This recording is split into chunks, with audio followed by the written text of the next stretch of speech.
কিছুদিন ধরে শরীরটা একদমই ভালো নেই, মুখে স্বাদ নেই, খেতেও ইচ্ছা করছে না কোনো কিছু।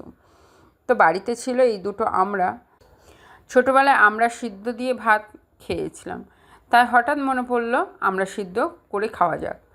তাই এই আমড়া সিদ্ধ কীভাবে খেতে হবে সেই প্রসেসটা তোমাদেরকে শেয়ার করব। নমস্কার, সবাই কেমন আছো? কেয়ার ঘরকন্যায় সকলকে স্বাগত। এই দুটো আমরা প্রথমে ভালো করে ধুয়ে নিয়েছি, এরপর প্রেশার কুকারে দিয়ে এটা সিদ্ধ করে নেব। এমনিও সিদ্ধ করা যেত, কিন্তু প্রেশার কুকারে দিলে খুব তাড়াতাড়ি সিদ্ধ হয়ে যাবে। এখানে আমড়াটা কিন্তু সিদ্ধ হয়ে গেছে, মোটামুটি আমার 5টা সিটি দিতে লেগেছে। এবার গরম আছে, একটু আস্তে আস্তে আমড়াটা চটকে নেব। এবার এর মধ্যে নেব অল্প একটু সর্ষের তেল আর স্বাদ মতো লবণ দিয়ে ভালো করে মেখে নেব। ব্যাস, খাবার কিন্তু রেডি। এবার তাহলে চলে যায় খেতে, কারণ খিদেও পেয়েছে।